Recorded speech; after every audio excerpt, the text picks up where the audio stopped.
Now, I'm willing to bet that most of you cannot tell with absolute certainty which of these is a rat snake. That's normal. It's that one, by the way. But what is normal? I believe that normal is often the result of people not wanting to push themselves out of their comfort zone. It seems like fitting in is quite often the human species' main focus. Now, fitting in was the absolute last thing on my mind when I got my first pet snake at the age of 5. My dad and I fished it out of the pool one morning, and we kept it. I named it Snickers. Yes, like the candy bar. But something about the tiny reptile sparked my interest. Sure, an interest in snakes isn't something many other people share, but why blend in when you have an interest in something, even if it makes you stand out? Why stay with the herd when you can branch off? And to be honest, you don't have to be Iron Man or Supergirl or wait, what? Never mind. But you don't have to be a superhero to try anything different and exciting.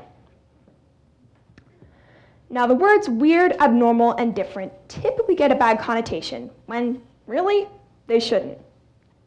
Like having an uncommon favorite color. My favorite color is green. Have I stopped liking the color green just because only about 2% of the population does?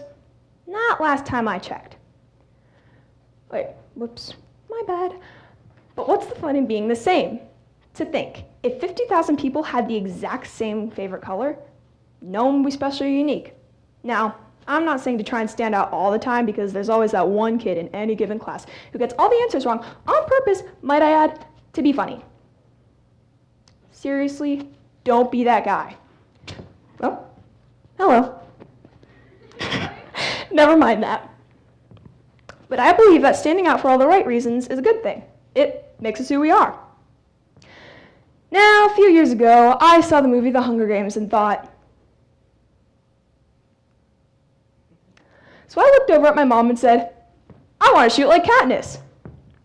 Naturally, she was a bit skeptical about this idea, but with some help from my dad, I got her on board with archery lessons.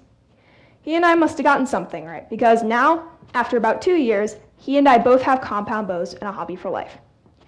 At first, when I started telling people, they had a similar reaction to the one I had with the movie, and I started to think, if pushing myself out of my comfort zone was so fun and exciting, why don't I do it more often? It doesn't matter that I don't know other kids who do archery. A while ago, I saw a story on the news about drones, not the big military drones like our friend the Predator up here, but little $50 drones you can get almost anywhere. So this story interested me so much, I decided to do a little bit of research. Now I am currently building a tricopter drone, among other projects, and it's really, really fun. Once again, this isn't a typical activity for kids my age, but I have no intention of stopping. Who here has ridden a motorcycle before? Now, my dad grew up riding motorcycles and currently owns a little electric bike called a Zero. So, naturally, I'm growing up riding motorcycles as well. Every now and then, it'll be a nice day, and he'll drive out to the airport on it and drop me off at school.